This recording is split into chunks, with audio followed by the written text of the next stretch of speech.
influencers really know their audience best. Gone are the days that you're submitting a brief that is super scripted and telling or dictating to an influencer what they should be posting about. It should be so much more collaborative.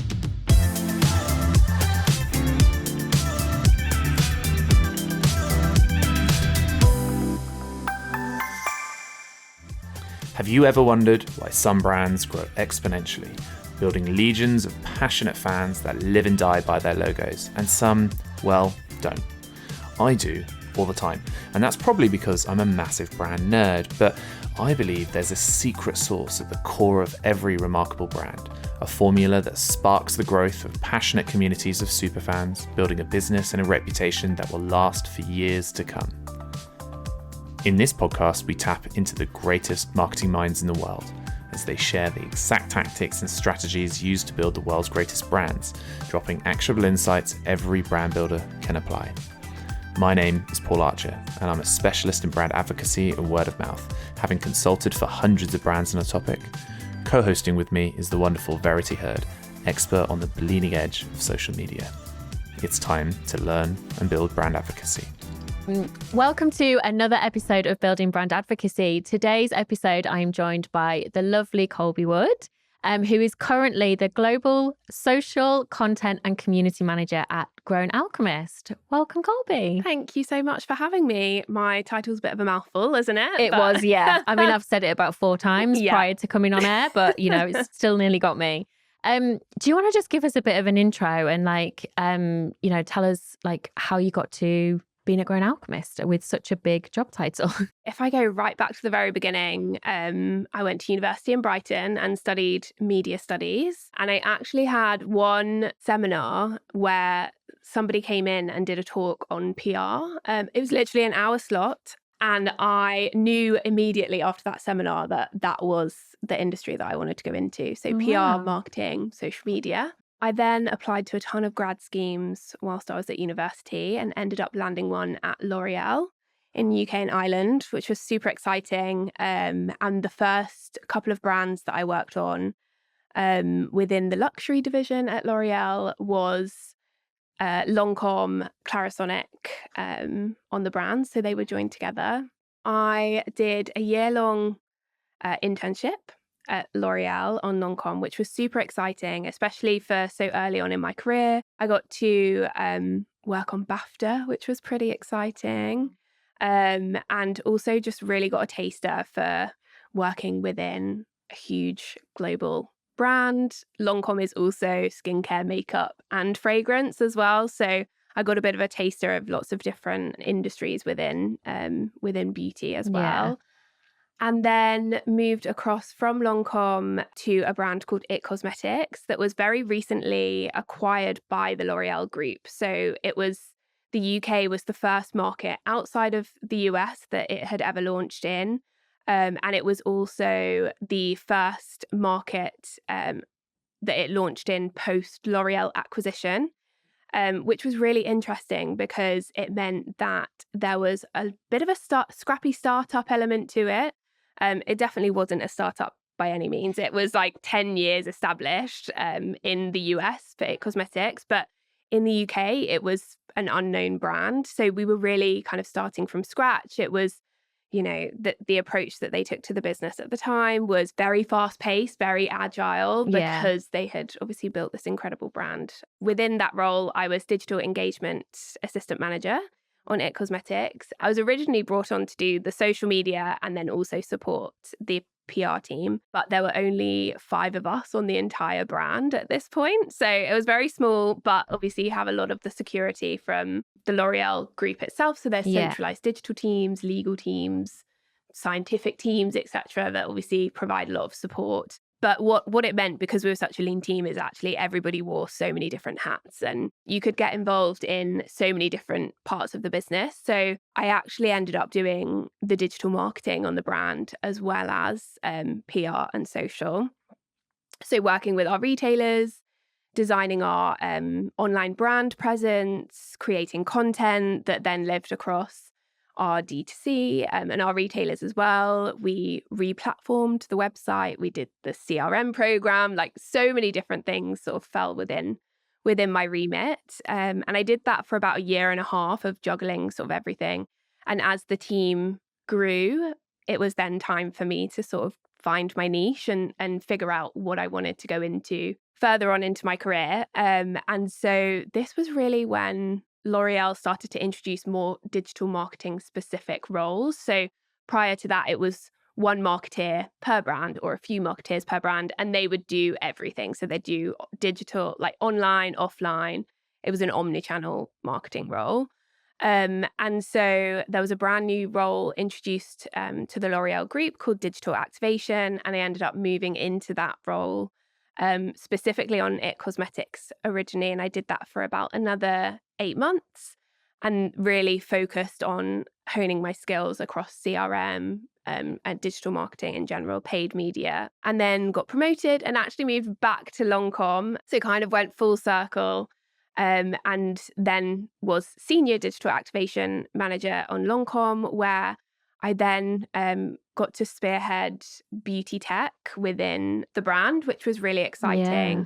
So we launched diagnostic tools online and in store.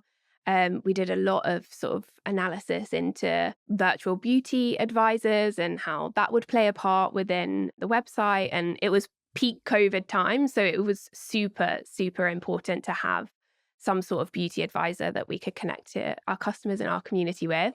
And then I also launched the first Lancôme community at Lancôme as well. So it was a really exciting time. And I then got to a bit of a pivotal moment where I was planning to move to Paris for the L'Oreal headquarters.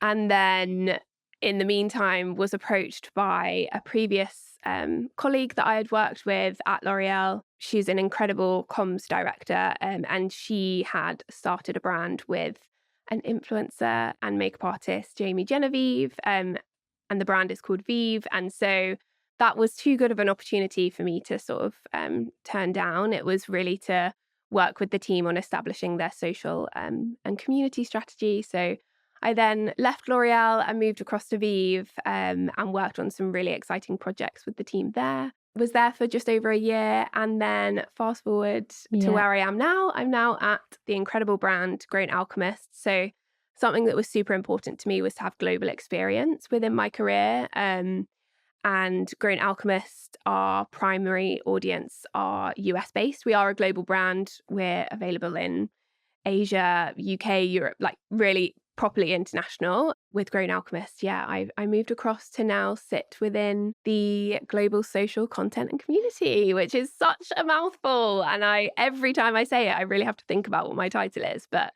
it's a really exciting brand. For those that don't know, maybe it's a biological beauty brand. So we do skincare, body care, and hair care as well. It's really focused on health, function, and beauty. So we really believe that wellness is holistic, and we not only look at how our advanced plant ingredients and scientific technology can work together, but also how you can manage your lifestyle more holistically. So we do treatments, we focus on wellness a little bit more generally. Amazing. That is incredible. I mean, in such a short space of time as well, like there's such incredible experience. So yeah, and you're obviously beauty girl. I am. I know. I did have a small blip where when I was still at university, I did a little fashion internship, but very quickly realised not for me. It's so funny that I think either you're the fashion girly or the beauty girly. Yeah, it's so true. Once you're in that industry. But it's great. I mean, obviously you wanted to niche down as well, but now you're in this global role. I wanted to dig into the US focus piece, because I know that's a focus area for you guys, isn't it? And last time I saw you, Colby, we chatted about, how you guys were going to break into the US market, and you were there last week. I was indeed. I was following your stories. For UK-based marketeers trying to do the same thing, like what were the 3 biggest lessons that you learned or are learning about sort of cultivating this community in the US? One thing that we very quickly established. So to give a bit of context on Grown Alchemist, the headquarters were previously based in New York, and we were acquired by the L'Occitane Group and then ended up having our headquarters based in the UK. we're now an independent business again with private ownership. And as part of that transition, we realized that we needed a centralized global team that could work across all markets to make sure that we had holistic communications and a really elevated and streamlined approach to all of our business. Yeah. So if I speak to the event that we did quite recently, the Summer Skin Studio, which was super exciting, a really impactful moment for the brand in the US, and a beautiful New York rooftop, which was so stunning. Amazing. A US perspective. So something that's really important is making sure that you have key contacts in the US that can support you. So we have an incredible PR agency that we work with that's global. Yeah. So Bucks and Buell, we work with them not only in the UK, also in the US, but they help us really streamline across all markets. We have a contact on the ground there that helps us facilitate these type of events, these contacts, making introductions. Networking is so key. And I really believe that from across the board. So for me, it was reaching out to previous contacts, with L'Oreal being a global company. It's, always good to pick up the phone with people that you then used to connect with in the US to see what's working for them and are there any particular learnings that you can take. Also working with talent agents as well. So, a big thing that we're trying to establish at the moment is growing our brand awareness and raising our profile within the US. And who better to speak to than the people that are managing all of the talent that we want to connect with. So again, just taking learnings and insights, it's really helpful because it helped me find the lay of the land and figure out what the priorities needed to be in order for us to accelerate. And then I also have a team member there. So Marie-Louise on my team is our US influencer manager. So I've been with Grown Alchemist for 6 months, and a couple of months in, we quickly realized that we definitely needed somebody on the ground within the US to support with nurturing those relationships. Once you had initially established them, you can't it's very challenging to do from the UK. So having her based in the US is really helpful because it means that she can get out and meet people and continually have those conversations in the US as well. Yeah, I think that's really important to have someone on the ground over there. You need those people there, and again, that can go out and build those relationships and do all of that stuff. So maybe more on like a personal note, what would be like one piece of advice to other UK-based marketeers trying to do the same thing?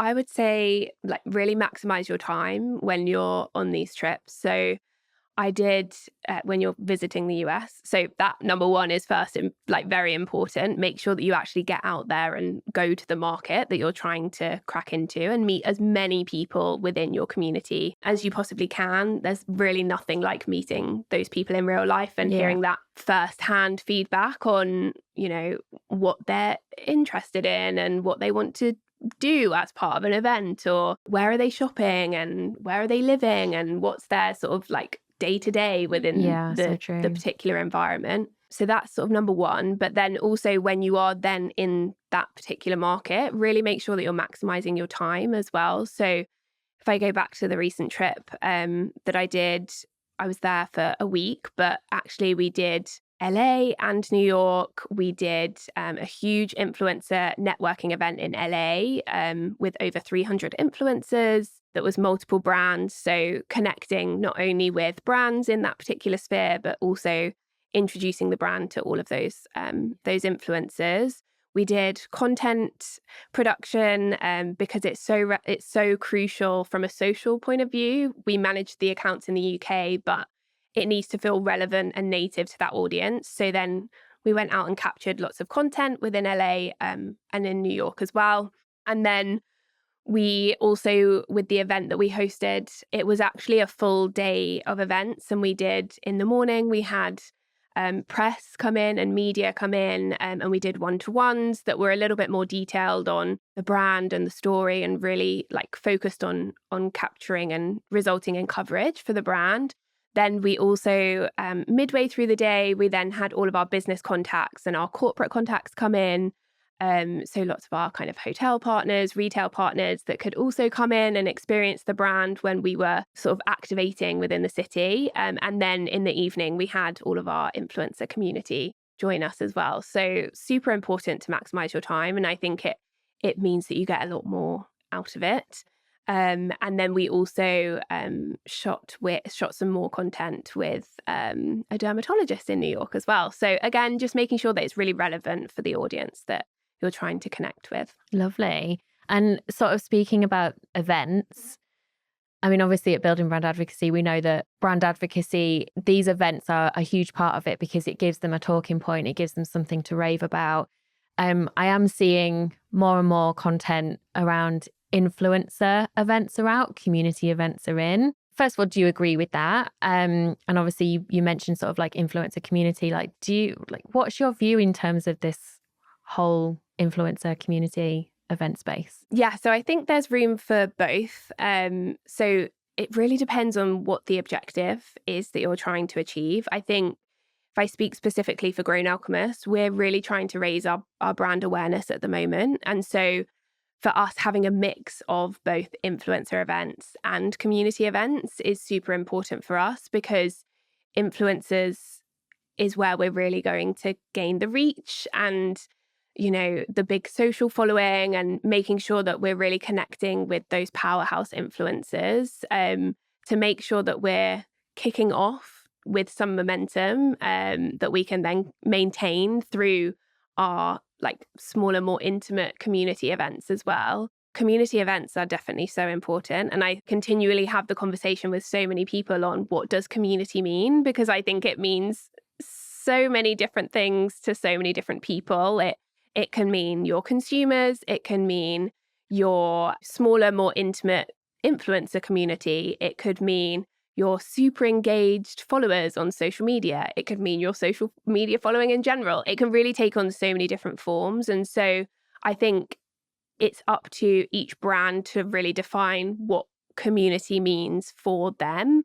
And for Grown Alchemist, it is definitely a mixture of both. We're sort of in a bit of a pivotal stage at the moment where we're resetting the brand, we're refocusing. You'll see we're having a bit of a rebrand, essentially. Yeah. And so we're almost redefining who that community is at the same time as well. So speaking to those people is so important, which is why we like to have a mix of both influencers, consumers, and, you know, really active and engaged community members attend these type of events. So I definitely think it's important to have a mix. But I would also say, you know, almost the number one most important thing is to make sure that the event that you're hosting is really relevant to that community, whether it's influencers or community.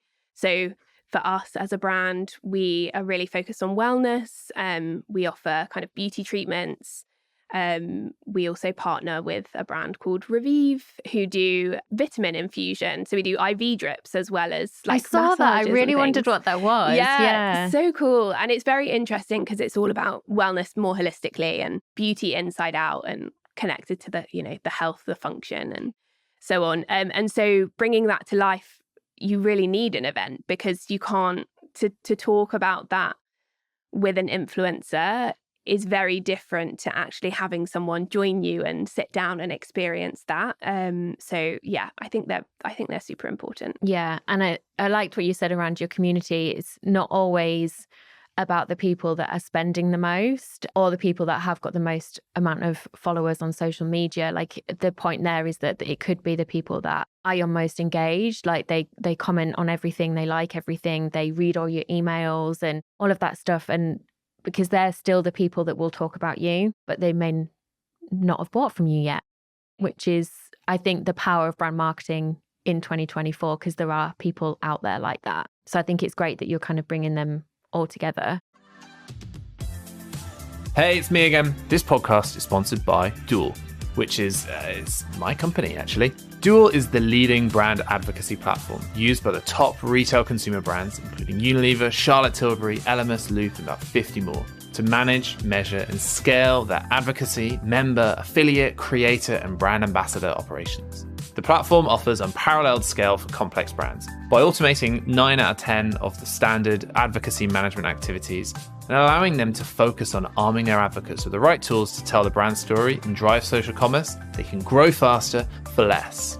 We only work with 15% or so of the brands we speak to, but we try and add value in many other ways, this podcast being one of them. So if you are a brand that's interested in this, maybe a large consumer retail brand, ideally you're doing $20, $30 million as a minimum, and you're pretty advanced on social and you need to know what the next stage is, then please get in touch. Email me, paul@duel.tech. That is paul@duel.tech, or Google duel.tech.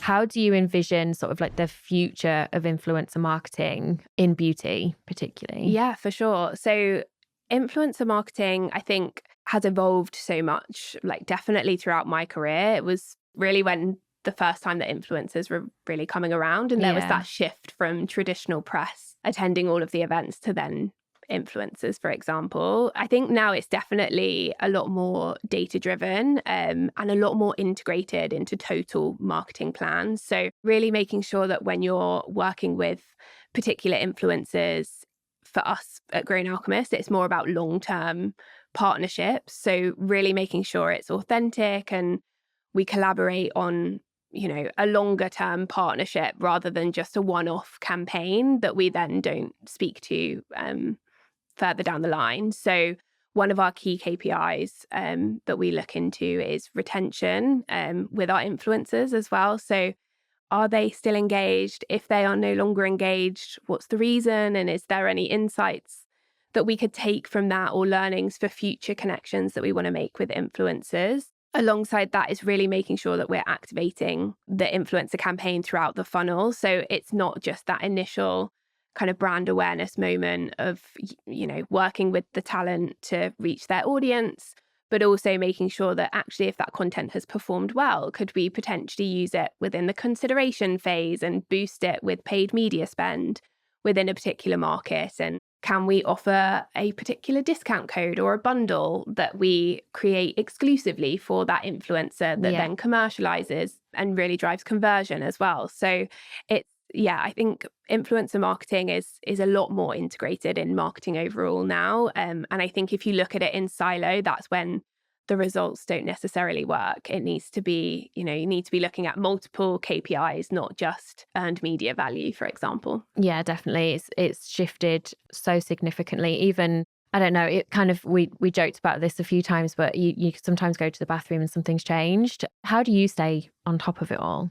Connecting with other influencer managers and marketeers within the industry is definitely helpful. I think what you are doing with brand building is, you know, advocacy brand building is super helpful because it means that there is a chance to connect with other industry experts and learn, you know, what's worked well for them, what perhaps hasn't worked so well, and sharing those insights is super important. I also think, again, sound like a bit of a broken record, but speaking to the people that you're working with as well, influencers really know their audience best. I think gone are the days that you're submitting a brief that is super scripted and, you know, and telling or dictating to an influencer what they should be posting about. It should be so much more collaborative, and there should be an ideation stage that you're then speaking, you know, what's worked for the influencer? What do they know performs well? If it's not a discount code, is it actually making sure that we do a bespoke bundle or whatever it might be? So I think really speaking to the talent that you're working with as well is really important. And then also resources. We work with a lot of different agencies and different platforms on Grown Alchemist. We're a bit of a lean team, small but mighty team, shall we say. But as a result, we work with some really incredible agency partners and retail partners that we can call upon as well to share insights and take learnings. So I always try to, you know, if I'm on the tube, I try to read a weekly newsletter that is about, you know, what's changed in social overnight, because as you say, it changes literally so quickly. So it's just making sure that you're staying up to date with all of those key changes as well, particularly because I'm not based in the market that we're really focused on at the moment. It's even more important to be reading up on it to see what we need to be doing to stay ahead of the curve. Yeah, definitely. The two markets are very different. And I suppose even just obviously at the start of this year with the talk of like TikTok being banned in the US, and I suppose that would have a huge impact. I mean, I'm just going to jump to conversation now. I've mentioned TikTok. In terms of platforms for Grown Alchemist, like which ones are you focusing on? And I know that obviously that might be different when you're thinking about the US market to the UK market. Yeah. So interestingly, we have a global channel for our social media. So even though we are focused on the US market, we still need to make sure that our social media channels are relevant for all markets globally. So we definitely try to have a presence through our content and the influencers that we work with in all markets. But big focus for us at the moment is definitely TikTok. It's been quite a learning curve, actually. I've worked on TikTok in the UK throughout my career, really from the start of TikTok in general. And I'm quite familiar with it and how it works and, how to kind of accelerate. But actually, the US is very different landscape. So that's been a big learning, exactly for the reasons that you said earlier in terms of the legalities that happened earlier this year. Like that was really tricky to navigate because we were investing in growing TikTok specifically within the US. Like our TikTok shop, for example, is US based. But then there was all of a sudden this question of, is it the right place that we should be, knowing that there were, these legal challenges happening?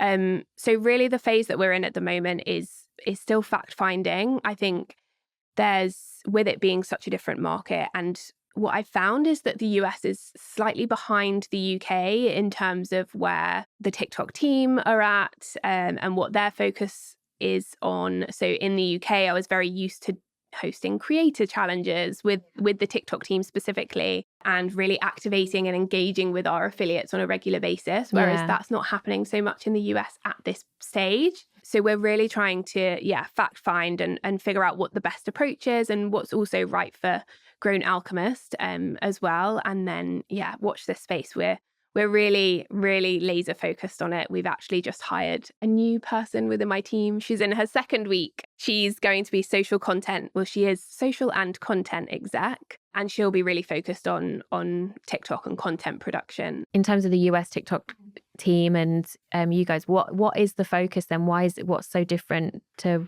the UK? Yeah, so the types of creators that are really performing well on TikTok Shop. So in the UK, we definitely have some powerhouse influencers that we would usually work with that are very familiar with using TikTok Shop. Whereas in the US, we find that a lot of those powerhouses don't tend to link specifically within TikTok Shop as yet. So that customer journey is not quite as omnichannel as it is in the UK. And then it's also the TikTok head office team in the US as well are sort of the legal challenges that they had earlier this year. They found it quite challenging to sort of move forward with a lot of the acceleration plans that they had. And so it's just a little bit slower than it is in the UK. Yeah. It's probably the one thing that we are ahead of, right, in the UK?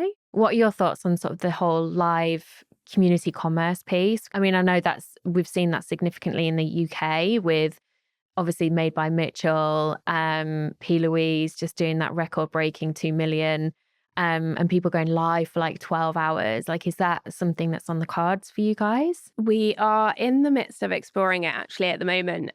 We definitely have a lot of business as usual to progress with on TikTok first before we need to make sure that, our page on TikTok is as good as it possibly can be before we're starting to then add in these additional activations. But we definitely see it as a potential channel for us to accelerate further down the line. I think from experience that I've had of doing TikTok live streaming previously, it's a lot more sales focused than perhaps one might think. I think often a lot of marketers go into it thinking that they need an influencer to, and I did exactly the same on previous roles.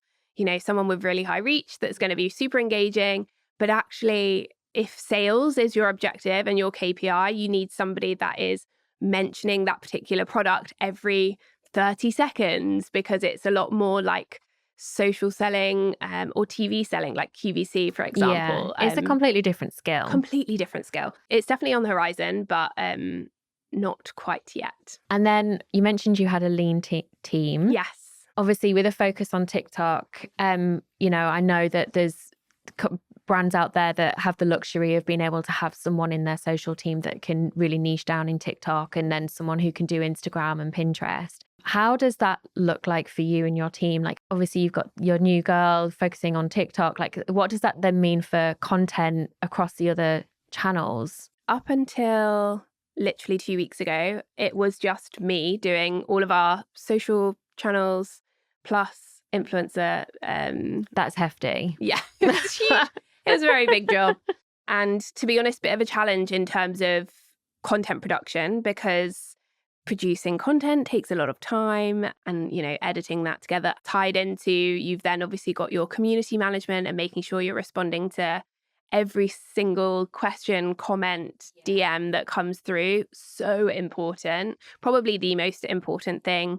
If you're posting, you know, a few times a week, make sure that you've got your community management sort of on lockdown. It really baffles me when brands don't have that. Like, that is such a basic now. And it actually winds me up when I see that they're not replying to people online. Like, it's such a fundamental but basic thing. It really is. It really is. So that was, you know, one of the first things that we quickly realized on the brand was that we needed somebody to come in and help with content production. Video content specifically. We have a fair bit of still content that we push across Instagram, but TikTok is obviously a video platform, and that's the channel that we needed to accelerate. So there's definitely a combination of repurposing content when it feels right. We have really clear objectives between all of our social channels. So at the moment, we're really focused on Instagram, TikTok, and LinkedIn as well. So making sure that for TikTok, it's entertaining content. So it needs to have that fun element to it. And we've got lots of kind of creative ideas that are in the works now that we do have Jess, our new social and content exec within the team. And then for Instagram, it's more about the brand aesthetic and making sure that we're connecting with our community and spotlighting those key moments like our recent event trip. And then for LinkedIn, it's more focused on, you know, business updates and objectives and all of the really exciting distribution expansion that we're doing at the moment is also super important. So I think making sure you have really clear objectives per social channel, and then also really don't underestimate the time it takes to produce good content and make sure that it is relevant for your audience as well. So that is why we brought on Jess within the team. And that also spans across outside of social as well. So when we are producing content, we don't just think about it in silo for social media. It's, can we then use that content on the website? Can we use it in an email?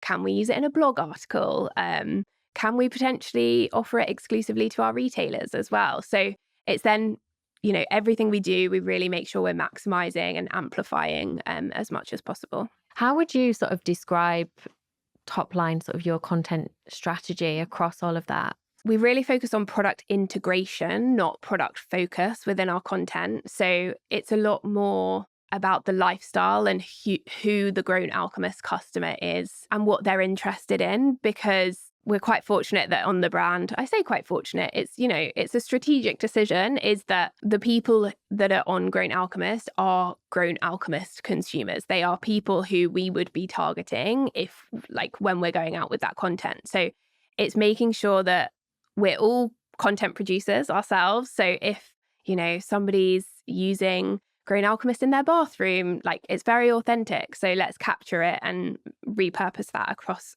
social media, but also making sure that we're not too product focused, or we're product focused in a way that suits lifestyles and is very authentic. So you'll see on our social page, there's a lot of, Pilates classes are included because that's an exercise or fitness class that we know that our consumer really loves. Or we just partnered with Equinox as well in the US. So again, it's, super exciting.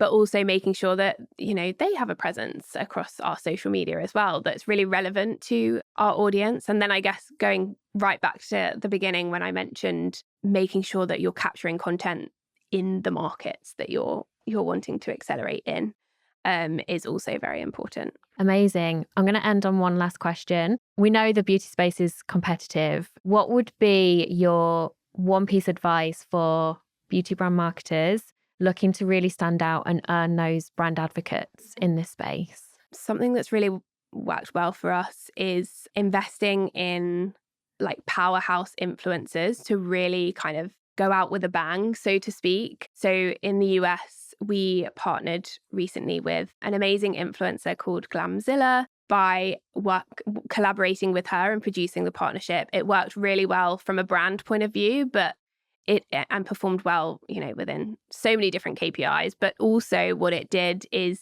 showed to the industry and other influencers that we were serious about working with influencers and putting them at the forefront of the brand. And so as a result of, and that's just one example of quite a few different partnerships we've done. We did one with Hailey Bailey, who's huge on TikTok as well. But by showing up and collaborating with those powerhouse influencers, it really puts you on the map. And what we're now finding is a lot of those influencers are now coming to us rather than us going to those influencers, which is really a lovely kind of place to be. And we really see the value in these partnerships and know how important they are. So yeah, that would be my piece of advice is don't underestimate powerhouse influencers. Yeah.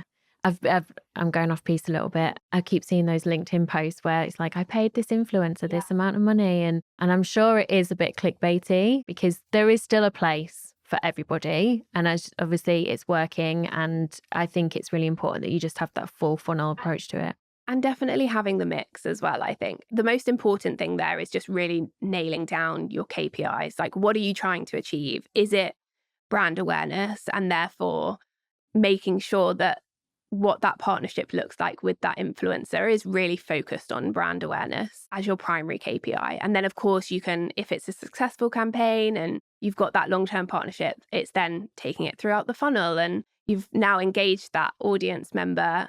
How can you, continue the rest of the journey with them as well? Colby, this has been amazing. Thank you so much. I loved getting into the skin of what you guys do at Grown Alchemist. If anyone wanted to find you, where will they get you? Thank you so much. I've really loved being here. So thank you for having me. You could definitely find me on LinkedIn, and then my Instagram is just my name, Colby Wood. But also please do reach out to us on Grown Alchemist social channels as well. Again, Grown Alchemist. And look forward to connecting with everyone. I'm always happy to network and hear about what exciting things other people are working on too. So would love to connect. That's the secret, I think. Yes, agree. Thanks so much. Thank you. That was another episode of Building Brand Advocacy, the world's top brand building podcast. To find out more about building brand advocacy and how this podcast is part of a bigger plan for our brand building cookbook, then make sure to search for Building Brand Advocacy in Apple Podcasts, Spotify, Google Podcasts, or anywhere else that podcasts are found, and make sure that you click subscribe so you don't miss any future episodes. Thanks to Duel for sponsoring. To find out more, go to www.duel.tech, that's duel.tech. And on behalf of the team here at Building Brand Advocacy, thanks for listening.